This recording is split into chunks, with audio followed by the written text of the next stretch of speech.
ಅತ್ಯಂತ ಸಂತೋಷದಿಂದ ಇವತ್ತು ಈ ಕಾರ್ಯಕ್ರಮದಲ್ಲಿ ನಾವು ಭಾಗವಹಿಸ್ತಾ ಇದ್ದೇವೆ. ಮೊದಲನೇದಾಗಿ ಈ ಒಂದು ಹರಪನಹಳ್ಳಿಯಲ್ಲಿ ಸುಮಾರು 3 ವರ್ಷಗಳ ಹಿಂದೆ 50 ಎಕರೆ ಜಮೀನಿನಲ್ಲಿ ಇವತ್ತು ಈ ಒಂದು ಆಸ್ಪತ್ರೆಯನ್ನು ನಿರ್ಮಾಣ ಮಾಡಿ ಭಾಳ ಅತ್ಯಂತ ಎಲ್ರಿಗೂ ಕೂಡ ದೊರಕುವಂತೆ, ಸಾಮಾನ್ಯ ಜನರಿಗೂ ಕೂಡ ಇದರ ಏನು ಯೋಗ ಮತ್ತು ಪ್ರಕೃತಿ ಚಿಕಿತ್ಸೆಯ ಒಂದು ಲಾಭವನ್ನು ಎಲ್ರಿಗೂ ಮಾಡಲಿಕ್ಕೆ ಈ ಒಂದು ಸಂಸ್ಥೆ ಹರಪನಹಳ್ಳಿಯಲ್ಲಿ ಹುಟ್ಟುಹಾಕಿದ್ದಾರೆ. ಭಾಳ ಅತ್ಯಂತ ಮನಮೋಹಕವಾದಂತಹ ಒಂದು ಸುಂದರ ಕಟ್ಟಡ ಕೂಡ ಈ ಪ್ರಾಂಗಣದಲ್ಲಿದೆ. ಸುಮಾರು 50 ದೊಡ್ಡ ಮಟ್ಟದಲ್ಲಿ ಇವತ್ತು ನಾವು ಈಗಾಗಲೇ ನಮ್ಮ ಶಾಸಕರು ಹೇಳಿದಾಗೆ ಧರ್ಮಸ್ಥಳ, ಶಿರಸಿ, ಇನ್ನೂ ಅನೇಕ ಭಾಗಗಳಲ್ಲಿ ಯಾವ ರೀತಿ ಉತ್ತಮವಾದಂತಹ ಇಂತಹ ಪ್ರಕೃತಿ ಚಿಕಿತ್ಸಾ ಶಿಬಿರ ಇದೆ, ಅದು ನಮ್ಮ ಊರಿನ ಪಕ್ಕದಲ್ಲೇ ಹರಪನಹಳ್ಳಿಯಲ್ಲಿ ಆಗಿರ್ತಕ್ಕಂಥದ್ದು ಭಾಳ ಶ್ಲಾಘನೀಯವಾದಂತಹ ಸಂಗತಿ. ಇದು ನಡೆಸ್ಕೊಂಡು ಹೋಗ್ತಕ್ಕಂಥದ್ದು ಭಾಳ ಮುಖ್ಯ. ಯಾಕಂದರೆ ಇದು ಒಂದು ಯೋಗ ಪ್ರಕೃತಿ ಚಿಕಿತ್ಸಾ ಅನ್ನೋದು ಪ್ರಾಚೀನ ಕಲೆ. ಒಂದು ಏನು ಇವತ್ತು ಆರೋಗ್ಯವೇ ಭಾಗ್ಯ, ಆರೋಗ್ಯ ಇದ್ದರೆ ಎಲ್ಲ ನಮ್ಮ ದೈನಂದಿನ ಚಟುವಟಿಕೆಗಳಲ್ಲಿ ಆರೋಗ್ಯ ಬಹಳ ಮುಖ್ಯ ಆಗ್ತದೆ.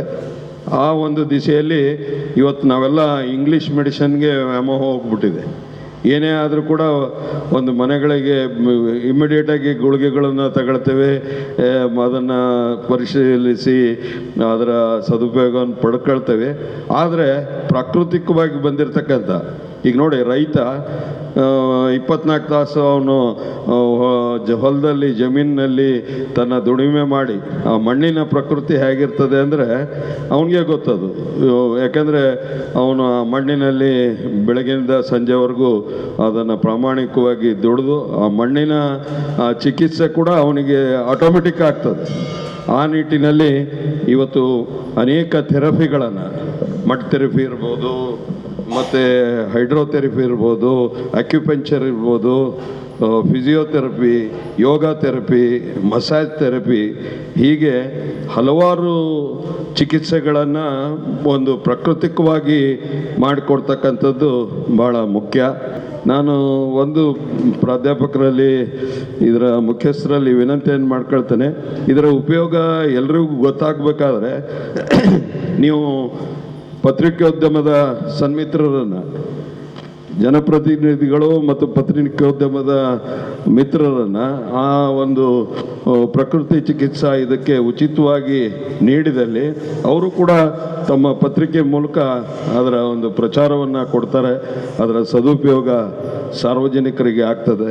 ಆ ನಿಟ್ಟಿನಲ್ಲಿ ದೃಶ್ಯ ಮಾಧ್ಯಮದ ಮತ್ತು ಪತ್ರಿಕೋದ್ಯಮದ ಸ್ನೇಹಿತರಿಗೆ ಉಚಿತವಾಗಿ ಅಲ್ಲಿ ಥೆರಪಿ ಕೊಟ್ಟರೆ ಅವರು ಅದನ್ನು ಮನಗಂಡು ಉಳಿದವ್ರಿಗೂ ಕೂಡ ಮಾರ್ಗದರ್ಶನವನ್ನು ಮಾಡ್ತಾರೆ ಅನ್ನೋ ಒಂದು ಮಾತನ್ನು ಹೇಳಿ ಇದರ ಪ್ರಚಾರ ಇನ್ನೂ ಹೆಚ್ಚಾಗಿ ಆಗಬೇಕು.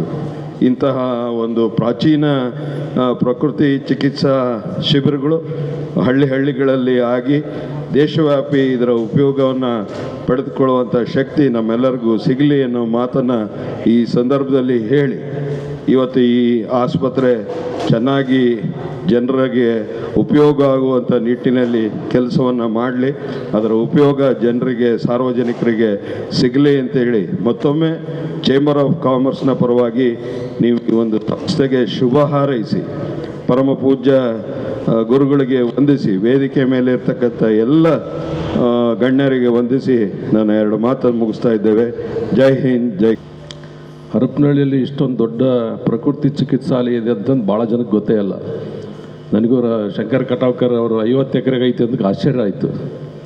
ಇದು ಪ್ರಚಾರದ ಕೊರತೆ ಅಂತ ನನಗೆ ಅನಿಸ್ತಾ ಇದೆ. ಏಕೆಂದರೆ ಆರೋಗ್ಯದ ವಿಚಾರವಾಗಿ ಒಂದು ಮಾತಿದೆ, ಆರೋಗ್ಯ ಇರೋವರೆಗೂ ಆರೋಗ್ಯದ ಬೆಲೆ ಯಾರಿಗೂ ಗೊತ್ತಾಗಲ್ಲ, ಕೆಟ್ಟ ಮೇಲೆ ಅದೊಂದು ಬಿಟ್ಟರೆ ಯಾವುದೂ ಬೇಕಾಗಲ್ಲ. ಏಕೆಂದರೆ ಇವತ್ತು ನಾವೆಲ್ಲರೂ ಕೂಡ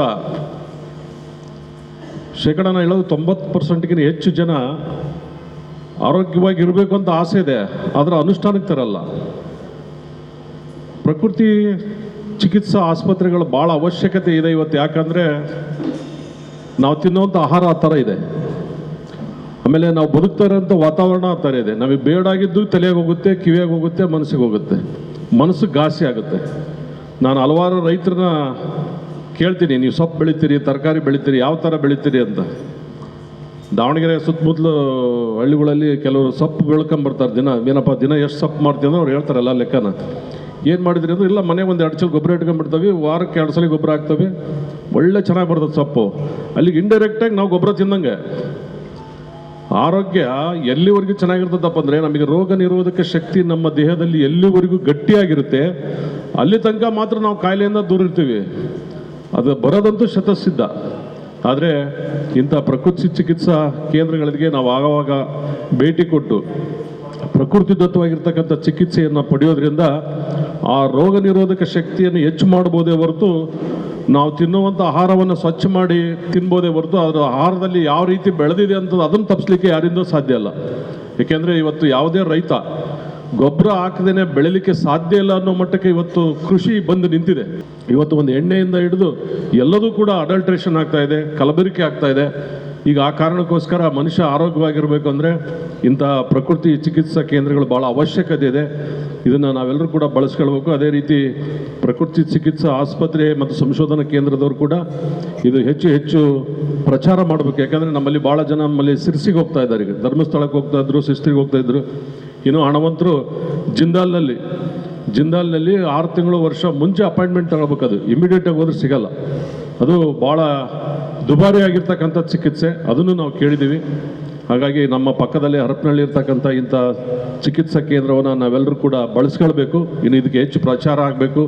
ನಾವೆಲ್ಲರೂ ಆರೋಗ್ಯವಾಗಬೇಕಂದ್ರೆ ಇಂಥ ಒಂದು ಸುಸ್ಥಿರವಾಗಿರ್ತಕ್ಕಂಥ ಪ್ರಕೃತಿ ಚಿಕಿತ್ಸಾಲಯಗಳು ಇನ್ನೂ ಹೆಚ್ಚಾಗಬೇಕು ಅಂತ ಒಂದು ನನ್ನ ಸದಾಶಯಗಳನ್ನು ವ್ಯಕ್ತಪಡಿಸಿ, ನನಗೂ ಕೂಡ ಮಾತಾಡಲಿಕ್ಕೆ ಅವಕಾಶ ಮಾಡಿಕೊಟ್ಟಂಥ ವೇದಿಕೆ ಮೇಲಿರ್ತಕ್ಕಂಥ ಪರಮ ಪೂಜ್ಯರಿಗೂ ಎಲ್ಲರಿಗೂ ವಂದಿಸಿ ನನ್ನ ಮಾತು ಮುಗಿಸ್ತೇನೆ. ನಮಸ್ಕಾರ. ಸ್ವಾಮಿ ಆತ್ಮದೀಪಾನಂದಜಿ ಮಹಾರಾಜರವರ ಪಾದಕಮಲಗಳಲ್ಲಿ ನಮಸ್ಕರಿಸುತ್ತಾ, ನನಗೆ ಬಹಳ ಸಂತೋಷವಾಗ್ತಾ ಇದೆ. ಈ ಪೂಜ್ಯರ ಹಿರಿಯರ ಸಮ್ಮುಖದಲ್ಲಿ ನಮ್ಮ ಜನನಿ ಯೋಗ ಹಾಗೂ ಪ್ರಕೃತಿ ಚಿಕಿತ್ಸಾ ಆಸ್ಪತ್ರೆ ಹಾಗೂ ಸಂಶೋಧನಾ ಕೇಂದ್ರ ಇದರ ಪ್ರಸ್ತುತಿಯನ್ನು ನಿಮ್ಮ ಮುಂದೆ ಕೇಳ್ತಾ ಇದ್ದೇವೆ. ಈಗಾಗಲೇ ಶ್ರೀ ಶಂಕರ್ ಹೇಳಿದಂತೆ ಅಥವಾ ನಮ್ಮ ಹಿರಿಯರು ಹೇಳಿದಂತೆ, ಯಾವುದೇ ಒಂದು ಸಂಸ್ಥೆಯನ್ನು ಕಟ್ಟುವುದು ಸುಲಭ, ಆದರೆ ಕಟ್ಟಿ ಬೆಳೆಸುವುದು ಬಹಳ ಮುಖ್ಯ. ಈಗಾಗಲೇ ಹೇಳಿದಂತೆ ಈ ಸಂಸ್ಥೆಯನ್ನು ನಾವು ಸುಮಾರು 1.5-2 ವರ್ಷದ ಹಿಂದೆ ಶುರು ಮಾಡಿ ಕಟ್ಟಿದ್ದೇವೆ. ಸುಮಾರು 50 ಎಕರೆ ಜಾಗ, ವಿಶಾಲವಾದ ಜಾಗದಲ್ಲಿ 6.5 ಎಕರೆಯಲ್ಲಿ ಈಗ ಇಡೀ ಸಂಸ್ಥೆ ಆಸ್ಪತ್ರೆಯ ವಾತಾವರಣ ಇದೆ. ಈ ಸಂಸ್ಥೆಯು ಸುಮಾರು 100 ಹಾಸಿಗೆಗಳುಳ್ಳಂಥದ್ದು. ಎಲ್ಲ ವಿಧವಾದಂತಹ, ಅಂದರೆ ಶಾರ್ಡ್ ಅಕೊಮಡೇಷನ್ ಇರ್ಬೋದು, ಸ್ಪೆಷಲ್ ರೂಮ್ ಇರ್ಬೋದು, AC ಬೇಕಾದವರು AC, ಕಾಟೇಜ್ಗಳಿರ್ಬೋದು. ಎಲ್ಲಿಯೂ ಮೆಟ್ಟಲ್ಗಳಿಲ್ಲ, ಆರಾಮವಾಗಿ ಓಡಾಡುವಂತಹ ಪ್ರದೇಶ, ಸ್ಟೆಪ್ಸ್ಗಳಿರೋದಿಲ್ಲ. 18 ಬಿಲ್ಡಿಂಗ್ಗಳಿವೆ, ಅಂದರೆ ವರ್ಟಿಕಲ್ ಇರಲ್ಲ, ಮೇಲೆ ಇರಲ್ಲ, ಎಲ್ಲ ಹರಡಿ ಇದೆ ಕಟ್ಟಡಗಳು. ಹಾಗಾಗಿ ಕಾಲು ನೋವು ಇರುವವರು, ಬೆನ್ನು ನೋವು ಇರುವವರು ಅಥವಾ ಹಾರ್ಟ್ ಪ್ರಾಬ್ಲಮ್ ಇರುವವರು, ಏನೇ ತೊಂದರೆ ಇರುವವರು ಸುಲಭವಾಗಿ ಸಂಚರಿಸುತ್ತಾ ಟ್ರೀಟ್ಮೆಂಟ್ ತಗೊಳ್ಳುವಂಥ ವ್ಯವಸ್ಥೆ. ಹೆಣ್ಮಕ್ಕಳಿಗೆ ಸಪ್ರೇಟ್ ಕಟ್ಟಡವನ್ನೇ ಮಾಡಿದ್ದೀವಿ ವಸತಿಗೋಸ್ಕರ.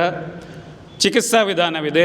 ಯೋಗ ಹಾಲ್ ಸುಮಾರು 8,000 ಸ್ಕ್ವೇರ್ ಫೀಟ್, ಅಂದರೆ ಒಂದು 300 ಜನ ಒಟ್ಟಿಗೆ ಯೋಗ ಮಾಡುವಂಥದ್ದು, ಅಥವಾ 2,000 ಜನ ಕೂತು ಧ್ಯಾನ ಮಾಡ್ಬೋದು ಅದರಲ್ಲಿ. ಸ್ವಿಮ್ಮಿಂಗ್ ಪೂಲ್ ಇದೆ. ವಿಶಾಲವಾದಂಥ ಆಹಾರದ ವ್ಯವಸ್ಥೆ, ಡಯಟ್ ಸೆಂಟರ್ ಅಂತ ಹೇಳ್ತೇವೆ. ನಮ್ಮ ಪ್ರಕೃತಿ ಚಿಕಿತ್ಸೆಯಲ್ಲಿ ಆಹಾರಕ್ಕೆ ಭಾಳ ಮುಖ್ಯವಾದ ಪ್ರಶಸ್ತಿ ಇದೆ. ನಮ್ಮದು 50% ಕಾಯಿಲೆಗಳು ನಮ್ಮ ಆಹಾರದ ಮೂಲಕವೇ ಗುಣಪಡಿಸುವಂಥದ್ದು. ಅದಕ್ಕೋಸ್ಕರವಾಗಿ ದ್ರವಾಹಾರಕ್ಕೆ ಬೇರೆ, ಬೇಯಿಸಿದ ಆಹಾರಕ್ಕೆ ಬೇರೆ, ನಮ್ಮ ರಾ ಡಯಟ್ ಅಂತ ಹೇಳ್ತೇವೆ, ಹಸಿ ತರಕಾರಿಗಳಿಗೆ ಬೇರೆ, ಸ್ಟಾಫ್ ಡಯಟ್, ಹಾಗೆ ಬೇರೆ ಬೇರೆ ಇದಂತಹ ಡಯಟ್ ಕೊಡುವಂತಹ ಡೈನಿಂಗ್ ಹಾಲ್. ಆಶ್ರಮದ ಪರಮ ಪೂಜ್ಯರಾದಂಥ ಆತ್ಮದೀಪಾನಂದಜಿ ಮಹಾರಾಜ್ ಅವರು ಇವತ್ತು ಈ ಒಂದು ಸಮಾರಂಭಕ್ಕೆ ಆಗಮಿಸಿ ತಮ್ಮ ಸಾನ್ನಿಧ್ಯವನ್ನು ಕರುಣಿಸಿದ್ದಾರೆ. ಅವರು ನಿಮ್ಮೆಲ್ಲರನ್ನು ಉದ್ದೇಶಿಸಿ ತಮ್ಮ ಅನುಭವಾಮೃತವನ್ನು ನಮ್ಮೊಂದಿಗೆ ಹಂಚಿಕೋಬೇಕಾಗಿ ಭಕ್ತಿಪೂರ್ವಕವಾಗಿ ಪ್ರಾರ್ಥಿಸ್ಕೊಳ್ತಾ ಇದ್ದೀವಿ. ಶಾರದಾಂ ದೇವೀಂ ರಾಮಕೃಷ್ಣಂ ಜಗದ್ಗುರುಂ ಪಾದಪದ್ಮೇ ತಯೋ ಶೃತ್ವ ಪ್ರಣಮಾಮಿ ಮುಹುರ್ಮುಹು. ಭಗವಾನ್ ರಾಮಕೃಷ್ಣರಲ್ಲಿ, ಶ್ರೀಮಾತೆ ಶಾರದಾ ದೇವಿಯರಲ್ಲಿ ಹಾಗೂ ಸ್ವಾಮಿ ವಿವೇಕಾನಂದರನ್ನು ಮನಸ್ಸಿನಲ್ಲಿ ಸ್ಮರಿಸುತ್ತಾ, ಕ್ಷೇತ್ರ ದೇವತೆಯಾದ ಹರಿಹರೇಶ್ವರ ಹಾಗೂ ರಾಘೇಂದ್ರ ಸ್ವಾಮೀಜಿಯವರ ಸನ್ನಿಧಿಗಳಲ್ಲಿ ನನ್ನ ಅನಂತ ನಮಸ್ಕಾರಗಳನ್ನು ಸಲ್ಲಿಸುತ್ತಾ, ಭಾಳ ಚೆನ್ನಾಗಿ ಆಗಲೇ ನಮ್ಮ ಶಂಕರ್ ಕಟಾವ್ಕರು ಮತ್ತು ಹನಗವಾಡಿಯವರು ಹೇಳಿದ್ದಾರೆ, ನಮಗೆ ಆರೋಗ್ಯ ಚೆನ್ನಾಗಿದ್ದಾಗ ಅದರ ಮಹತ್ವ ಗೊತ್ತಾಗಲ್ಲ ಅಂತ. ಆರೋಗ್ಯ ತೊಂದರೆ ಆದಾಗ ಅದಕ್ಕೆ ಮಹತ್ವ ಏನು ಅಂತ ಗೊತ್ತಾಗೋದು. ಪರಮಾತ್ಮ ನಮಗೆ ಎಷ್ಟೆಲ್ಲ ಕರುಣಿಸಿದ್ದಾನೆ, ಒಂದೊಂದು ಅವಯವದ ಎಷ್ಟು ಅದು ಬೆಲೆ ಅನ್ನೋದು ನಾವು ಅದನ್ನು ಕಳ್ಕೊಂಡಾಗ ಗೊತ್ತಾಗುವಂಥದ್ದು. ಪ್ರಕೃತಿ ಚಿಕಿತ್ಸೆ, ಪ್ರಕೃತಿ ಅಂದರೆ ಮನುಷ್ಯನೂ ಕೂಡ ಪ್ರಕೃತಿಯ ಒಂದು ಭಾಗವೇ. ಪ್ರಕೃತಿಯಿಂದೇ ಮನುಷ್ಯ ಮಾನವ ಶರೀರ ಆಗಿರೋದು. ಆದ್ದರಿಂದ ಈ ಪ್ರಕೃತಿ ಚಿಕಿತ್ಸೆ ಅನ್ನೋದು ಹೇಗಂತಂದರೆ ಭಾಳ ಚೆನ್ನಾಗಿ ಒಂದು ಉದಾಹರಣೆ ಕೊಡ್ತಾರೆ ಇದಕ್ಕೆ. ಮನೆಯಲ್ಲಿ ಒಂದು ಇಲಿ ಸತ್ತು ಹೋಗಿದ್ದರೆ ಈ ವೆಸ್ಟರ್ನ್ ಏನಿದೆ ಅಲೋಪತಿ ಮೆಡಿಸಿನ್ ಏನಿದೆ, ಇಲಿ ಸತ್ತು ಹೋದಾಗ ಅದು ಒಂದು ಕೆಮಿಕಲ್ ಅಥವಾ ಒಂದು ಸೇಂಟನ್ನು ಹೊಡೆದ್ಬಿಟ್ಟು ವಾಸನೆ ಬರದೇ ಇರೋಂಗೆ ಮಾಡುತ್ತಂತೆ. ಆದರೆ ಇಲಿ ಹಾಗೇ ಇರುತ್ತೆ, ಮತ್ತು ಸ್ವಲ್ಪ ಹೊತ್ತಿಗೆ ಮತ್ತೆ ವಾಸನೆ ಬರುತ್ತೆ. ಆದರೆ ನಮ್ಮ ಭಾರತೀಯ ಪದ್ಧತಿಗಳು ಆಯುರ್ವೇದ ಇರ್ಬೋದು, ಪ್ರಕೃತಿ ಚಿಕಿತ್ಸೆ ಎಲ್ಲ ಏನಂದರೆ ಆ ಇಲಿ ಎಲ್ಲಿದೆ ಹೋಗಿ ಅದನ್ನು ಹುಡುಕಿ ತೆಗೆದುಬಿಟ್ಟು ಸ್ವಚ್ಛ ಮಾಡುತ್ತಂತೆ. ಹಾಗೆ ಇದಕ್ಕೆ ಸಮಯ ಜಾಸ್ತಿ ಆಗ್ಬೋದು, ಆದರೆ ಅಮೂಲಾಗ್ರವಾಗಿ ಆ ರೋಗದ ನಿರ್ಮೂಲನೆ ಎಲ್ಲಿದೆ ಅಂತ ಕಂಡು ಹಿಡಿದು ಅದನ್ನು ನಿರ್ಮೂಲನೆ ಮಾಡುತ್ತೆ ಅಂತ ನಮ್ಮ ಭಾರತೀಯ ಪದ್ಧತಿಗಳು. ಶಿಬಿರಾರ್ಥಿಗಳಿಗೆ ಬಹುಶಃ ಭಾಳ ಆಯಿತು ಅಂತ ಅವರು ಸಹನೆ. ಆದ್ದರಿಂದ ಒಂದೆರಡೇ ಮಾತುಗಳನ್ನ ನನ್ನ ಮಾತನ್ನು ಮುಗಿಸ್ತೀನಿ. ನಮ್ಮ ಮಕ್ಕಳು ಆಗಲೇ ನೋಡಿದರೆ ನೀವು ಭಾಳ ಚೆನ್ನಾಗಿ ಯೋಗಾಸನಗಳನ್ನು ತೋರಿಸಿದರು. ಈ ಯೋಗಾಸನಗಳು, ಯೋಗ ಅಂದರೆ ಬರೀ ಆಸನಗಳು ಮಾತ್ರ ಅಲ್ಲ. ಯೋಗ ಅದು ದೈಹಿಕ ಆರೋಗ್ಯಕ್ಕೂ ಬೇಕು, ಮಾನಸಿಕ ಆರೋಗ್ಯಕ್ಕೂ ಬೇಕು ಮತ್ತು ಆಧ್ಯಾತ್ಮಿಕ ಆರೋಗ್ಯಕ್ಕೂ ಬೇಕು. Yoga for body, yoga for mind and yoga for soul also. ಮೂರಕ್ಕೂ ಕೂಡ ಅದು ಪ್ರಯೋಜನಕಾರಿ. ಆದರೆ ಪ್ರಾರಂಭ ಆಗೋದು ಆಸನಗಳಿಂದ ಆದರೂ ಕೂಡ ಅದು ಬಹಳ ಮಹತ್ವ ಇರೋದು ಮಾನಸಿಕ ಮತ್ತು ಆಧ್ಯಾತ್ಮಿಕ ಆರೋಗ್ಯಕ್ಕೂ ಕೂಡ ಅಷ್ಟೇ ಬೇಕಾಗುತ್ತೆ. ಈ ಯೋಗದ ಬಗ್ಗೆ ನಮ್ಮ ಪೂಜ್ಯ ಗುರುಗಳು ಒಂದು ಮಾತನ್ನು ಹೇಳ್ತಿದ್ರು. ಏನಂದರೆ ಯೋಗ ಅನ್ನೋದು ನಾವೆಲ್ಲ ನೋಡಿ ಹಿಂಗೆ ಒಂದು ಯಾರನ್ನೋ ಮಾಡೋದನ್ನು ನೋಡಿ ಅಥವಾ ಏನೋ ಒಂದು ಭಾಷಣ ಕೇಳಿ ಇನ್ಸ್ಪೈರ್ ಆಗಿ ಮಾಡ್ತೀವಿ. 3 ದಿವಸ ಅಷ್ಟೇ ಆರಂಭ ಶೂರರು. ಆದರೆ 3 ದಿವಸ ಮಾಡಿದರೆ ಪ್ರಯೋಜನ ಆಗೋಲ್ಲ. ನಾವು ಭಾಳಷ್ಟು ನನ್ನದೇ ಒಂದು ಉದಾಹರಣೆ ಹೇಳ್ತೀನಿ. ಇತ್ತೀಚೆಗೆ ಒಂದು 6-8 ತಿಂಗಳಿಂದ ನನಗೆ ಕೂಡ ತುಂಬ ಬ್ಯಾಕ್ ಪೇನ್ ಬಂದುಬಿಟ್ಟು ಭಾಳ ತೊಂದರೆ ಆಗಿತ್ತು. ಭಾಳ ಎಲ್ಲ ಡಾಕ್ಟರ್ಸು ಹುಬ್ಬಳ್ಳಿಯಲ್ಲಿ ಆರ್ಥೋಪೆಡಿಷನ್ ಎಲ್ಲ ನಿಮ್ಗೆ ಸರ್ಜರಿನೇ ಮಾಡಬೇಕು ಅಂತ ಹೇಳಿದರು. ಆದರೆ ಅಲ್ಲಿ ನಮ್ಮ ಡಾಕ್ಟರ್ ಕೂಡ ಪರಿಚಯ, ಅವರು ಸತೀಶ್ ಹೊಂಬಾಳೆ ಅಂತ ಹುಲ್ಕೋಟೆಯಲ್ಲಿ ಒಂದು ನ್ಯಾಚುರೋಪತಿ ಹಾಸ್ಪಿಟ್ಲ್ ಇದೆ. ಅಲ್ಲಿ ಹೋಗಿ 1 ವಾರ ಇದ್ದುಬಿಟ್ಟು ನಾವು ವಿತೌಟ್ ಆಪ್ರೇಷನ್ ಎಲ್ಲರೂ ಕೂಡ ಆಪ್ರೇಷನ್ ಮಾಡ್ಬೇಕಂತ ಹೇಳಿದರು. ಆದರೆ 1 ವಾರದಲ್ಲಿ ಇದ್ದು ಅಲ್ಲೇ ಕ್ಯೂರ್ ಆಗಿ ಬಂದು ಇವತ್ತಿಗೂ ಕೂಡ ನನಗೇನು ಸಮಸ್ಯೆ ಇಲ್ಲ. ಅಂಥ ಒಂದು ಈ ಗೈಡ್ ಕೂಡ ಮಾಡಲ್ಲ. ಇದು ನಮ್ಮ ಆರ್ಥೋಪೆಡಿಷನ್ಸು ಅಥವಾ ಅಲೋಪತಿಯಲ್ಲಿ ಈ ರೀತಿ ಒಂದು ಚಿಕಿತ್ಸೆ ಇದೆ, ಇದನ್ನು ಪ್ರಯೋಜನ ಪಡ್ಕೊಳ್ಬೇಕು ಅಂತ ಕೂಡ ಯಾರು ಹೇಳಲ್ಲ. ನನ್ನ ಸ್ವತಃ ಅನುಭವ ನಿಮ್ಗೆ ಹೇಳ್ತಾ ಇದ್ದೀನಿ. ಆದ್ದರಿಂದ ನಮ್ಮ ಗುರುಗಳು ಹೇಳ್ತಾಯಿದ್ರು, ಯೋಗ ಇದರಲ್ಲಿ ಹೇಗೆ ಅಂತಂದರೆ ಹೆಚ್ಚಿಗೆ ಮಾಡಬೇಡ, ಮಾಡೋದನ್ನು ಬಿಡಬೇಡ ಅಂತ. ನಿರಂತರ ಮಾಡ್ತಾ ಇರಬೇಕು, ಆವಾಗ ಮಾತ್ರ ಇದು ಪ್ರಯೋಜನ. ಅವರು ಆಶ್ರಮ ಬರುವಂಥ ಯುವಕರಿಗೆ ಹೇಳ್ತಾಯಿದ್ರು ಏನಂತಂದರೆ, ಆ ಯುವಕರಿಗೆ ಇವತ್ತು ನಿನ್ನ ಮದುವೆ ಇದೆ ಅಂದರೂ ಕೂಡ, ತಾಳೆ ಕಟ್ಟಲಿಕ್ಕೆ ಸಮಯ ಆಗ್ತಾಯಿದೆ ಅಂದರೂ ಕೂಡ ನೀವು ಯೋಗಾಸನ ಮಾಡಿ ಬಂದು 5 ನಿಮಿಷ ತಾಳಿ ಕಟ್ಟೋದು, ಲೇಟ್ ಆದರೂ ಅಡ್ಡಿಲ್ಲ, ಯೋಗಾಸನ ಮಾಡಿ ಬಂದು ತಾಳಿ ಕಟ್ಟು ಅಂತ ಹೇಳ್ತಾಯಿದ್ರು. ಹಾಗೆ ಮಾಡಿದಾಗ ಮಾತ್ರ ಇದು ಪ್ರಯೋಜನ ಆಗುತ್ತೆ. ಅಂಥ ಒಂದು ತುಂಬ ಹತ್ತಿರದಲ್ಲೇ ಇದನ್ನು ನಾವು ಕೂಡ ಅನುಭವಿಸಿದ್ದೀವಿ. ನಾವು ಬೆಂಗಳೂರಲ್ಲಿ ಜಿಗಣಿಯಲ್ಲಿ ಒಂದು ವ್ಯಾಸ ಅಂತ ಒಂದು ಕೇಂದ್ರ ಇದೆ. ಅದಕ್ಕೂ ಕೂಡ ನಾವಲ್ಲಿ ಹೋಗ್ತಾ ಇರ್ತೀವಿ. ತುಂಬ ಅದ್ಭುತವಾದ ವ್ಯವಸ್ಥೆ ಇದೆ ಅಲ್ಲಿ, ಯೋಗ ಥೆರಪಿ ಎಲ್ಲ. ಅಂಥ ಒಂದು ಚಿಕಿತ್ಸಾ ಕೇಂದ್ರ ನಮ್ಮ ಹತ್ತಿರದಲ್ಲಿ ಆಗಿದೆ. ಇದರ ಪ್ರಯೋಜನವನ್ನು ನೀವೆಲ್ಲರೂ ಪಡ್ಕೊಳ್ಳಿ. ಹಾಗೂ ಈ ಉಚಿತ ಯೋಗ ಮತ್ತು ಪ್ರಕೃತಿ ಶಿಬಿರ ಏನು ಆಯೋಜನೆ ಮಾಡಿದ್ದಾರೆ, ಆ ಆಯೋಜಕರು ಎಲ್ಲರಿಗೂ ಕೂಡ ನಾನು ಅಭಿನಂದನೆಗಳನ್ನು ತಿಳಿಸ್ತಾ, ಹೆಚ್ಚಿನ ಜನ ಇದನ್ನು ಪ್ರಯೋಜನ ಪಡ್ಕೊಳ್ಳಿ ಅಂತ ನಾನು ರಾಘವೇಂದ್ರ ಸ್ವಾಮೀಜಿಯವರಲ್ಲಿ ಇಲ್ಲಿ ಹಾರೈಸಿ ನನ್ನ ಮಾತನ್ನು ಮುಗಿಸ್ತೇನೆ. ಜಯ ರಾಮಕೃಷ್ಣ.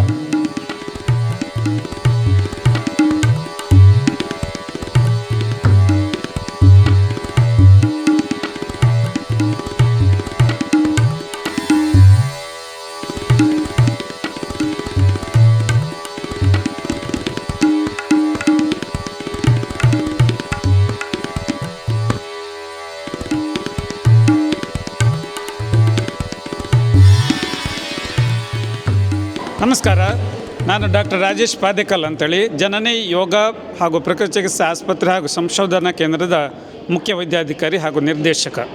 ಜನನಿ ಯೋಗ ಮತ್ತು ಪ್ರಕೃತಿ ಚಿಕಿತ್ಸಾ ಕೇಂದ್ರವು 2022ರಲ್ಲಿ ಜನನಿ ಯೋಗ ಹಾಗೂ ನ್ಯಾಚುರೋಪತಿ ಮೆಡಿಕಲ್ ಕಾಲೇಜ್ ಮತ್ತು ಆಸ್ಪತ್ರೆ ಮೂಲಕ ಸ್ಟಾರ್ಟ್ ಆಯಿತು. ನಮ್ಮ ಮಧ್ಯ ಕರ್ನಾಟಕ ಹಾಗೂ ಕಲ್ಯಾಣ ಕರ್ನಾಟಕದಲ್ಲಿ ಒಂದು ಅತ್ಯುತ್ತಮವಾದಂತಹ ಒಂದು ಕಾಲೇಜು ಆಸ್ಪತ್ರೆ ಶುರು ಮಾಡಬೇಕಂತ ಉದ್ದೇಶದಿಂದ ಜಯ ಎಜುಕೇಷನಲ್ ಟ್ರಸ್ಟ್ ವತಿಯಿಂದ ಇದು ಹರಪನಹಳ್ಳಿಯಲ್ಲಿ ಶುರುವಾಯಿತು. ನಮ್ಮ ಸಂಸ್ಥೆಯಲ್ಲಿ ಯೋಗ ಮತ್ತು ಪ್ರಗಚಿಕಿತ್ಸೆಯಲ್ಲಿ ಇರುವಂತಹ ಎಲ್ಲ ಚಿಕಿತ್ಸಾ ಸೌಲಭ್ಯಗಳಿರ್ಬೋದು. ಅದು ಮಡ್ ಥೆರಪಿ, ಮಣ್ಣಿನ ಚಿಕಿತ್ಸೆ ಇರ್ಬೋದು, ನೀರಿನ ಚಿಕಿತ್ಸೆ, ಅಯಸ್ಕಾಂತ ಚಿಕಿತ್ಸೆ ಇರ್ಬೋದು, ಸೂಜಿ ಚಿಕಿತ್ಸೆ ಅಥವಾ ಆಕ್ಯುಪಂಕ್ಚರ್ ಅಂತ ಹೇಳ್ತೇವೆ, ಆಕ್ಯುಪ್ರೆಷರ್ ಅಥವಾ ಒತ್ತಡ ಚಿಕಿತ್ಸೆ ಅಂತ ಹೇಳ್ತೇವೆ.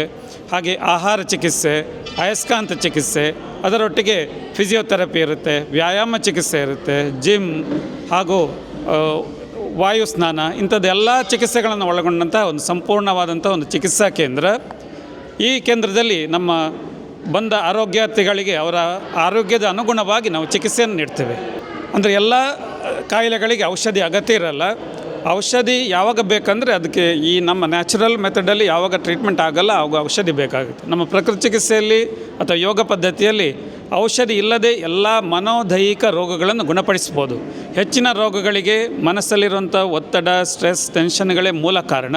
ಆ ಮೂಲವನ್ನು ನಾವು ತೆಗೆದುಹಾಕಿ ಅದಕ್ಕೆ ಚಿಕಿತ್ಸಾ ನೀಡುವ ಪದ್ಧತಿಯೇ ಯೋಗ ಮತ್ತು ಪ್ರಕೃತಿ ಚಿಕಿತ್ಸೆಯ ಪದ್ಧತಿಯ ಮೂಲ ವಿಧಾನ. ಅದು ಪಂಚಮಹಾಭೂತಗಳಿಂದ ಒಳಗೊಂಡಿದೆ. ನಮ್ಮ ಚಿಕಿತ್ಸಾ ವಿದ್ಯತೆಯಲ್ಲಿ ಆಹಾರಕ್ಕೆ ಬಹಳ ಮುಖ್ಯವಾದ ಒಂದು ಇಂಪಾರ್ಟೆನ್ಸ್ ಇದೆ. ಪ್ರತಿ ನಮ್ಮ ಚಿಕಿತ್ಸೆಯಲ್ಲಿ ಸುಮಾರು 50% ರಿಲೀಫು ಆಹಾರದಿಂದಲೇ ದೊರೆಯುವಂಥದ್ದು. ಯಾಕಂದರೆ ಮನುಷ್ಯನಿಗೆ ಸತ್ವಯುತವಾದಂತಹ ಸಮತೋಲನ ಆಹಾರ ಬಹಳ ಮುಖ್ಯ. ಆಹಾರದಲ್ಲಿ ಫ್ಯಾಟ್ ಇರ್ಬೋದು, ಕಾರ್ಬೋಹೈಡ್ರೇಟ್, ಪ್ರೋಟೀನ್, ಅದೇ ರೀತಿ ವಿಟಮಿನ್ಸ್ಗಳು, ಮಿನರಲ್ಸ್ ಎಲ್ಲ ಇರುವಂಥದ್ದೇ ಸಮತೋಲಿತ ಆಹಾರ. ಅದು ಆಯಾಯ ಪ್ರದೇಶಗಳಲ್ಲಿ ಯಾವ ಆಹಾರ ಮೊಳಕೆ ಕಾಳುಗಳಾಗಿರಲಿ, ತರಕಾರಿಗಳಾಗಿರಲಿ, ಹಣ್ಣುಗಳನ್ನಿರಲಿ ಅದನ್ನು ಬೆಳೆಸಿ ತಿನ್ನುವಂಥದ್ದೇ ನಮ್ಮ ಆರೋಗ್ಯಕ್ಕೆ ಬಹಳ ಉತ್ತಮ. ನಮ್ಮದಲ್ಲಿ ಪಂಚಕರ್ಮ ಇರಲ್ಲ, ನಾವು ಅದನ್ನು ಪ್ರಕೃತಿ ಚಿಕಿತ್ಸೆ ಅಂತ ಹೇಳ್ತೇವೆ. ಪ್ರಕೃತಿ ಚಿಕಿತ್ಸೆಯಲ್ಲಿ ಅಂಗಮರ್ದನ ಅಂದರೆ ಎಣ್ಣೆ ಹಾಕಿ ಚಿಕಿತ್ಸೆ ನೀಡುವಂಥದ್ದು. ಅದೇ ರೀತಿ ನೀರಿನ ಚಿಕಿತ್ಸೆ, ಬೇರೆ ಬೇರೆ ಅದನ್ನು ನೀರಿನ ಚಿಕಿತ್ಸೆ, ಕಟಿ ಸ್ನಾನ ಇರ್ಬೋದು, ಹಿಬ್ಬಾತ್ ಅಂತ ಹೇಳ್ತೇವೆ, ಹಾಗೆ ಜಾಕುಝಿ ಹೇಳ್ತೇವೆ, ಅಂಡರ್ ವಾಟರ್ ಮಸಾಜ್ ಹೇಳ್ತೇವೆ, ಸೋನಾ ಬಾತ್, ಸ್ಟೀಮ್ ಬಾತ್, ಪ್ಯಾಕ್ಸ್ಗಳು, ಡೂಷಸ್ಸು ಇದೆಲ್ಲ ಬರುತ್ತೆ. ಹಾಗೆಯೇ ಮಣ್ಣಿನ ಚಿಕಿತ್ಸೆ ಬರುತ್ತೆ. ಅದರೊಟ್ಟಿಗೆ ಗಂಜಿ ಟರ್ಮರಿಕ್ ಪ್ಯಾಕ್ ಅಂತ ಹೇಳ್ತೇವೆ, ಫುಲ್ ಬೆಡ್ಶೀಟ್ ಪ್ಯಾಕ್ ಅಂತ ಹೇಳ್ತೇವೆ. ಹಾಗೆ ಬೇರೆ ಬೇರೆ ಇದ್ದಂತಹ ಈ ಪಂಚಮಹಾಭೂತ ಆಹಾರ, ನೀರು, ಗಾಳಿ, ವಾಯು, ಆಕಾಶಗಳಿಂದ ಯಾವುದೆಲ್ಲ ಚಿಕಿತ್ಸೆ ಸಾಧ್ಯವಾಗುತ್ತೋ ಅದನ್ನು ನೀಡ್ತೀವಿ. ನಾವು ಆರೋಗ್ಯ ಕ್ಷೇತ್ರವನ್ನು ಬಿಸ್ನೆಸ್ ಅಂತ ಹೇಳಲ್ಲ, ಆದರೆ ಅಲ್ಲಿ ಬರುವಂಥ ಖರ್ಚು ವೆಚ್ಚಗಳನ್ನು ಅದರಲ್ಲೇ ತೂಗಿಸಬೇಕಾದಂಥದ್ದು ಅವಶ್ಯಕತೆ ಇರುತ್ತೆ. ಈಗ ನೋಡಿ, ಯೋಗ ಮತ್ತು ಪ್ರಕೃತಿ ಚಿಕಿತ್ಸೆಯಲ್ಲಿ ಇರುವಂಥ ಎಣ್ಣೆ ಖರ್ಚು ಇರ್ಬೋದು, ನೀರಿನ ಖರ್ಚು ಇರ್ಬೋದು, ವಿದ್ಯುತ್ತಿನ ಖರ್ಚು, ಅದಕ್ಕೆ ಬೇಕಾದಂತಹ ನಾವು ಖರ್ಚುಗಳನ್ನು ನಾವು ನಮ್ಮ ಆರೋಗ್ಯಾರ್ಥಿಗಳಿಂದ ಸಂಗ್ರಹಿಸುತ್ತೇವೆ. ಅದು ನಮ್ಮ ಈ ಸಂಸ್ಥೆಯಲ್ಲಿ ಹರಪನಹಳ್ಳಿಯಲ್ಲಿ ಇರುವಂಥದ್ದು ಸುಮಾರು 50 ಎಕರೆ ಜಾಗದಲ್ಲಿ 6.5 ಎಕರೆಯಲ್ಲಿ ವಿಶಾಲವಾದ ಪ್ರದೇಶದಲ್ಲಿ 100 ಹಾಸಿಗೆಗಳಲ್ಲಿ ಇರುವಂಥ ಎಲ್ಲ ಸಲಕರಣೆ ವ್ಯವಸ್ಥೆಗಳಿರುವಂಥ ಒಂದು ಸುಸಜ್ಜಿತವಾದ ಕೇಂದ್ರ. ನುರಿತ ವೈದ್ಯರುಗಳು, ನುರಿತ ಚಿಕಿತ್ಸಾ ಸಹಾಯಕರು, ಯೋಗ ಚಿಕಿತ್ಸಕರು, ಅಡಿಗೆ ಸಹಾಯಕರು ಹಾಗೂ ಎಲ್ಲ ಸಿಬ್ಬಂದಿಗಳನ್ನು ಒಳಗೊಂಡಂಥ ಒಂದು ಅತ್ಯುತ್ತಮವಾದ ಕೇಂದ್ರ. ಮಧ್ಯ ಕರ್ನಾಟಕ ಹಾಗೂ ಉತ್ತರ ಕರ್ನಾಟಕದಲ್ಲಿ ಅತ್ಯಂತ ದೊಡ್ಡದಾದಂಥ ಕೇಂದ್ರ, 100 ಹಾಸಿಗೆಗಳು ಇರುವಂಥದ್ದು. ನಮ್ಮ ಯೋಗ ಪ್ರಕೃತಿ ಚಿಕಿತ್ಸೆಯಲ್ಲಿ ನಾನು ಆಗಲೇ ಹೇಳಿದ ಹಾಗೆ ಮನೋದೈಹಿಕ, ಮಾನಸಿಕ ಅಥವಾ ಒತ್ತಡ, ಸ್ಟ್ರೆಸ್ಗಳಿಂದ ಬರುವಂಥ ಎಲ್ಲ ಕಾಯಿಲೆಗಳು, ಅದೇ ಬ್ಲಡ್ ಪ್ರೆಷರ್ ಜಾಸ್ತಿ ಇರ್ಬೋದು, ಶುಗರ್ ಪ್ರಾಬ್ಲಮ್, ನೀವೇನು ಮಧುಮೇಹ ಅಂತ ಹೇಳಿರ್ಬೋದು, ಗಂಟು ನೋವುಗಳಿರ್ಬೋದು, ತಲೆನೋವು ಇರ್ಬೋದು, ನಿದ್ರೆ ಬಾರದುವಿಕೆ ಇರ್ಬೋದು, ಬೆನ್ನು ನೋವು ಇರ್ಬೋದು, ಇದೆಲ್ಲ ನಾವು ಮನೋದೈಹಿಕ ರೋಗ ಅಂತ ಹೇಳ್ತೇವೆ ಯೋಗ ಪ್ರಕೃತಿ ಚಿಕಿತ್ಸೆ. ಅದಕ್ಕೆಲ್ಲದಕ್ಕೂ ನಮ್ಮಲ್ಲಿ ಚಿಕಿತ್ಸೆ ನೀಡ್ತೇವೆ. ಹೆಚ್ಚಿನದಾಗಿ ನಾವು ಒಂದು ರೋಗ ಬಾರದ ಹಾಗೆ ಬಂದ ಮೇಲೆ ಈ ಎಲ್ಲ ಕಾಯಿಲೆಗಳನ್ನು ಗುಣಪಡಿಸಲಿಕ್ಕೋಸ್ಕರ, ಗುಣಪಡಿದ ನಂತರ ಪುನಃ ಬಾರದ ಹಾಗೆ ಅದಕ್ಕೆ ನಾವು ಭಾಳ ಇಂಪಾರ್ಟೆನ್ಸ್ ಕೊಡ್ತೇವೆ. ಅದಕ್ಕೆ ಕೆಲವೊಂದು ಇದರಲ್ಲಿ ಶಸ್ತ್ರಚಿಕಿತ್ಸೆ ಅಗತ್ಯ ಇದೆ, ಅಲ್ಲಿ ಶಸ್ತ್ರಚಿಕಿತ್ಸೆ ಮಾಡಬೇಕಾಗುತ್ತೆ. ಕೆಲವೊಂದಲ್ಲಿ ಎಲ್ಲಿ ಅಗತ್ಯ ಇಲ್ಲವೋ ಅದನ್ನು ನೋಡಿಕೊಂಡು ಕಂಪ್ಲೀಟ್ ಟೆಸ್ಟ್ ಮಾಡಿ ಬ್ಲಡ್ ರಿಪೋರ್ಟು ಅಥವಾ ಲೇಟೆಸ್ಟ್ ಟೆಕ್ನಾಲಜಿಯಲ್ಲಿ ನಾವು ಎಲ್ಲ ಪರೀಕ್ಷೆಗಳನ್ನು ಮಾಡಿ ಅದನ್ನು ಟ್ರೀಟ್ಮೆಂಟ್ ಕೊಡ್ತೀವಿ. ಅಲ್ಲಿ ಪ್ರಕೃತಿ ಚಿಕಿತ್ಸೆಯಲ್ಲಿ ಶಸ್ತ್ರಚಿಕಿತ್ಸೆ ಇರಲ್ಲ. ಪ್ರಕೃತಿ ಚಿಕಿತ್ಸೆ ಯೋಗದಲ್ಲಿ ನಾವು ಬಹಳ ಮುಖ್ಯವಾಗಿ ಪ್ರತಿಯೊಂದು ಆರೋಗ್ಯಾರ್ಥಿ ಅಥವಾ ರೋಗಿಯನ್ನು ಕೂಲಂಕಷವಾಗಿ ಪರೀಕ್ಷೆ ಮಾಡ್ತೇವೆ. ಅದು ಬ್ಲಡ್ ಪ್ರೆಷರ್ ಇರ್ಬೋದು, ತೂಕ ಇರ್ಬೋದು, ಎತ್ತರ ಇರ್ಬೋದು, ಅಥವಾ ಅಗತ್ಯ ಬಿದ್ದರೆ ರಕ್ತದಲ್ಲಿರುವಂಥ ಶುಗರ್ ಪ್ರಾಬ್ಲಮ್ ಇರ್ಬೋದು, ಎಲ್ಲನೂ ಪರೀಕ್ಷೆ ಮಾಡಿ ಅವನ ಏನು ಕಾಯಿಲೆ ಮೂಲಗಳನ್ನು ಕಂಡುಹುಡುಕಿ ಅದಕ್ಕೆ ಚಿಕಿತ್ಸೆ ನೀಡುವಂಥದ್ದು. ನಮಗೆ ಟೆಸ್ಟ್ ಮಾಡುವಂಥದ್ದೇ ಬಹಳ ಮುಖ್ಯ ಅಲ್ಲ, ಅವನ ಆರೋಗ್ಯಕ್ಕೆ ಆ ತೊಂದರೆಗೆ ಏನು ಮೂಲ ಅಂತ ಹೇಳಿ ಕಂಡುಹುಡುಕುವಂಥದ್ದು ಬಹಳ ಮುಖ್ಯ ಅಲ್ಲ. ವಯಸ್ಸಿನ ಮಿತಿ ಇಲ್ಲ. 6 ವರ್ಷದಿಂದ ಮೇಲೆ ಯಾರು ಕೂಡ ಮಾಡ್ಬೋದು ಅದನ್ನು. 6 ವರ್ಷದ ಕೆಳಗಿನವರಿಗೆ ಕೂಡ ಕೆಲವು ಚಿಕಿತ್ಸೆಗಳನ್ನು ಮಾಡ್ಬೋದು. ನಮ್ಮಲ್ಲಿ ಎಲ್ಲ ಥರದ ಉಳ್ಕೊಳ್ಳೋ ವ್ಯವಸ್ಥೆ ಇದೆ. ಒಂದು ಸಾಮಾನ್ಯವಾಗಿ ಜನರಲ್ ವಾರ್ಡ್ ಅಥವಾ ಕಾಮನ್ ಶೇರ್ಡ್ ಅಕೊಮಡೇಷನ್ ಹೇಳ್ತೇವೆ. ಸ್ಪೆಷಲ್ ರೂಮ್ ಬೇಕಾದವ್ರಿಗೆ ಅದು, AC ಬೇಕಾದವ್ರಿಗೆ AC ಇದೆ, ಕಾಟೇಜ್ ಬೇಕಾದವ್ರಿಗೆ ಕಾಟೇಜ್ ಇರುತ್ತೆ. ಹೀಗಿರುವಂಥದ್ದು ಸುಮಾರು 100 ಹಾಸಿಗೆಗಳುಳ್ಳಂತಹ ಸುಸಜ್ಜಿತವಾದಂತಹ ಕೇಂದ್ರ ಅದು. ಬಹಳ ಉತ್ತಮವಾದ ಒಂದು ಕಾರ್ಯಕ್ರಮ ಶಿಬಿರವನ್ನು ಇಲ್ಲಿನ ಚೇಂಬರ್ ಆಫ್ ಕಾಮರ್ಸ್ ಹಾಗೂ ಪತಂಜಲಿ ಯೋಗ ಕೇಂದ್ರ ಇರ್ಬೋದು, ಬೃಂದಾವನದ ವತಿಯಿಂದ ಭಾಳ ಉತ್ತಮವಾಗಿ ಆಯೋಜನೆ ಮಾಡಿದ್ದೀರಿ. ಅಂದರೆ ಹೆಚ್ಚಿನ ಜನರಿಗೆ ಇದರ ಪ್ರಯೋಜನವಾಗ್ತಾ ಇದೆ. ಹಾಗೆ ಈ ಎಲ್ಲ ಕೇಂದ್ರಗಳಲ್ಲಿ ನಾವು ಮಾಡುವಂಥ ಶಿಬಿರಗಳು ಜನರಿಗೆ ತಲುಪುವ ಉದ್ದೇಶದಿಂದ ಇದನ್ನು ಮಾಡ್ತಾ ಇದ್ದೇವೆ. ಸಹಕರಿಸಿದ ಎಲ್ಲ ಶಿಬಿರಾರ್ಥಿಗಳಿಗೂ ಹಾಗೂ ಆಯೋಜಕರಿಗೂ ನಾವು ಧನ್ಯವಾದಗಳನ್ನು ಸಮರ್ಪಿಸ್ತಾ ಇದ್ದೇವೆ. ಈಗಾಗಲೇ ನಾವು ದಾವಣಗೆರೆ, ಹೊಳಲ್ಕೆರೆ, ಚನ್ನಗಿರಿ, ರಾಣೆಬೆನ್ನೂರು, ಹರಪನಹಳ್ಳಿ ಎಲ್ಲ ಕಡೆಯೂ ಮಾಡ್ತಾ ಇದ್ದೇವೆ. ಇನ್ನು ಮುಂದೆ ಕೂಡ ಸುಮಾರು 1-2 ವರ್ಷಗಳಷ್ಟು ಇಡೀ ನಮ್ಮ ಕರ್ನಾಟಕಾದ್ಯಂತ ಇದನ್ನು ಮಾಡುವ ಉದ್ದೇಶ ಇಟ್ಕೊಂಡಿದ್ದೇವೆ. ಹರಿಹರದಲ್ಲಿ ನಮ್ಮ ಸಂಸ್ಥೆ ವತಿಯಿಂದ ಮೊದಲನೇ ಬಾರಿ ನಮ್ಮ ಜನನಿ ಯೋಗ ಮತ್ತು ಪ್ರಕೃತಿ ಚಿಕಿತ್ಸಾ ಕೇಂದ್ರದಲ್ಲಿ ನೀವು ಅಪಾಯಿಂಟ್ಮೆಂಟ್ ತಗೊಂಡು ಬರ್ಬೋದು. ನಮ್ಮ ವೆಬ್ಸೈಟಲ್ಲಿರುತ್ತೆ ಅಥವಾ ಸೋಷಿಯಲ್ ಮೀಡಿಯಾಗಳಲ್ಲಿ ಬರುತ್ತೆ, ಅಥವಾ ಡೈರೆಕ್ಟಾಗಿ ನಮಗೆ ಕಾಲ್ ಮಾಡಿ ಅಪಾಯಿಂಟ್ಮೆಂಟ್ ತಗೊಂಡು ಬಂದರೆ ನಾವು ಕೂಲಂಕಷವಾಗಿ ಪರೀಕ್ಷೆ ಮಾಡಿ ನಿಮಗೇನು ತೊಂದರೆ ಇದೆ ಅದಕ್ಕನುಗುಣವಾಗಿ ಅದು 3 ದಿವಸ ಇರ್ಬೋದು, 5 ಇರ್ಬೋದು, 10 ದಿವಸ ಇರ್ಬೋದು, ಕೂಲಂಕಷವಾಗಿ ಪರೀಕ್ಷೆ ಮಾಡಿ ಇಷ್ಟು ದಿನ ಇರಬೇಕಂತ ಹೇಳ್ತೇವೆ. ಆ ದಿನದಲ್ಲಿ ಬೆಳಗಿನ ಸಾಯಂಕಾಲದವರೆಗೆ ಬೇರೆ ಬೇರೆಯಾದಂಥ ಚಿಕಿತ್ಸೆಗಳು, ಯೋಗ ಚಿಕಿತ್ಸೆ, ಪ್ರಕೃತಿ ಚಿಕಿತ್ಸೆ ಅಂತ ಇರ್ಬೋದು, ಧ್ಯಾನ, ಭಜನೆ ಇದನ್ನೆಲ್ಲ ಮಾಡಿ ಗುಣಪಡಿಸುವಂಥದ್ದು. ಅದಕ್ಕೆ ನಿಮಗೆ ಒಳಗೊಳ್ಳುವಂಥ ಚಿಕಿತ್ಸಾ ವೆಚ್ಚಗಳು ಕೂಡ ಹಾಗೆ ನೀವು ಯಾವ ರೀತಿಯ ವಸತಿ ವ್ಯವಸ್ಥೆಯನ್ನು ತಗೊಳ್ಕೊಳ್ತೀರಿ ಅದರ ಬೆಲೆ ಇರುತ್ತೆ. ಅದು ಆ ವಸತಿ ವ್ಯವಸ್ಥೆಯಲ್ಲಿ ಊಟ, ತಿಂಡಿ, ಚಿಕಿತ್ಸೆ ಎಲ್ಲ ಒಳಗೊಂಡಿರುತ್ತೆ. ಅದು ನನ್ನ ಹೆಸರು ನಿರಂಜನ್ ಅಂತ ಹೇಳ್ಬಿಟ್ಟು ಹರಿಹರದಲ್ಲಿ ಧನ್ವಂತರಿ ಪತಂಜಲಿ ಯೋಗ ಕೇಂದ್ರ ನಡೆಸ್ತಾ ಇದ್ದೀವಿ. ನಮಗೆ ಜನನಿ ಹಾಸ್ಪಿಟ್ಲವರು ಹರಿಹರಕ್ಕೆ ಆಗಮಿಸಿ ನಾವು ಒಂದು ಹೆಲ್ತ್ ಕ್ಯಾಂಪ್ ಮಾಡಬೇಕಂತ ಕೇಳ್ಕೊಂಡ್ರು. ಅದೇ ರೀತಿಯಾಗಿ ನಾವು ಅದಕ್ಕೆ ಆಯ್ತು ಸರ್ ಮಾಡೋಣ, ಒಳ್ಳೆ ಕೆಲಸ ಮಾಡ್ತಾಯಿದ್ದೀರಿ ಅಂತ ಹೇಳಿಬಿಟ್ವಿ. ಅದಕ್ಕೆ ನಮಗೆ ಸಹಕಾರವಾಗಿ ನಮಗೆ ಕಟಾವ್ಕರ್ ಚೇಂಬರ್ ಆಫ್ ಕಾಮರ್ಸ್ ಅವರು ಕೈಗೂಡಿಸಿದ್ರು. ಅದೇ ರೀತಿಯಾಗಿ ನಮ್ಮ ರಾಘವೇಂದ್ರ ಬೃಂದಾವನ ಟ್ರಸ್ಟ್ ನಮ್ಮ ಶ್ರೀಧರ್ ಭಟ್ರು ಅವ್ರಿಗೆಲ್ಲ ಕೇಳಿದೆ, ಅವರು ಹೂ ಅಂತೇಳಿ ಒಪ್ಕೊಂಡ್ರು. ಆ ಕಾರ್ಯಕ್ರಮನ ಮಾಡೋಕ್ಕೆ ಅವರೆಲ್ಲರೂ ನಮಗೆ ಮೂಲ ಕಾರಣ. ಅದಕ್ಕೆ ನಮಗೆ ಮೊದಲನೇದಾಗಿ ನಾವು ಜನನಿ ಹಾಸ್ಪಿಟ್ಲರ್ಗೆ ಯಾಕಪ್ಪ ಧನ್ಯವಾದಗಳು ಹೇಳಬೇಕು ಅಂದರೆ, ನಮಗೆ ಈ ಹರಿಹರದಲ್ಲಿ ಬೇಕಾಗಿತ್ತು ಇಂಥ ನಿಸರ್ಗ ಚಿಕಿತ್ಸೆ ಬಗ್ಗೆ ಎಲ್ಲರೂ ಈ ಒಂದು ಇದನ್ನು ಪ್ರಕೃತಿಯ ಚಿಕಿತ್ಸೆಯನ್ನು ಪಡೆಯೋಕ್ಕೆ ಅನುಕೂಲ ಮಾಡಿಕೊಟ್ಟದಕ್ಕೆ ನಮಗೆ ತುಂಬ ಖುಷಿ ಆಯಿತು. ಯಾಕಂದರೆ ಇದ್ರ ಬಗ್ಗೆ ಬರೀ ಎಲ್ಲರೂ ಹೋದರೆ ಮೆಡಿಷನ್ನು ಬರೀ ಈಗ ಮಾತು ಎತ್ತಿದ್ರೆ ಎಲ್ಲರೂ ಹಾಸ್ಪಿಟ್ಲಿಗೆ ಹೋಗೋದು, BP ಚೆಕ್ ಮಾಡಿಸಿದೆ, ಶುಗರ್ ಚೆಕ್ ಮಾಡಿಸಿದೆ, 1000 ಖರ್ಚು ಮಾಡಿದೆ, 500 ಖರ್ಚು ಮಾಡಿದಿಲ್ಲ, ಉಚಿತವಾಗಿ ಮಾಡ್ತಾರೆ ಅಂದಮೇಲೆ ಇಂಥವ್ರಿಗೆಲ್ಲ ಬಂದು ಜನಗಳು ಸ್ಪಂದಿಸಬೇಕು. ಆದರೂ ಇವತ್ತು ಆದಷ್ಟು ಜನಗಳು ಇಲ್ಲಿ ಬಂದಿದ್ದಾರೆ. ಇನ್ನೂ ಹೆಚ್ಚಿನ ಮಟ್ಟದಲ್ಲಿ ಇಂಥ ಹಾಸ್ಪಿಟ್ಲ್ಗಳು ಎಲ್ಲ ಬಂದುಬಿಟ್ಟು ಇಂಥ ಫ್ರೀ ಕ್ಯಾಂಪ್ಗಳನ್ನು ನಡೆಸಲಿ. ಇದಕ್ಕೆ ನಮ್ಮದು ಯಾವಾಗಲೂ ಸಹಕಾರ ಇದ್ದೇ ಇರುತ್ತೆ ಅಂತೇಳ್ಬಿಟ್ಟು ನಾನು 2 ಮಾತುಗಳು ಮುಗಿಸ್ತೇನೆ. ಧನ್ಯವಾದ.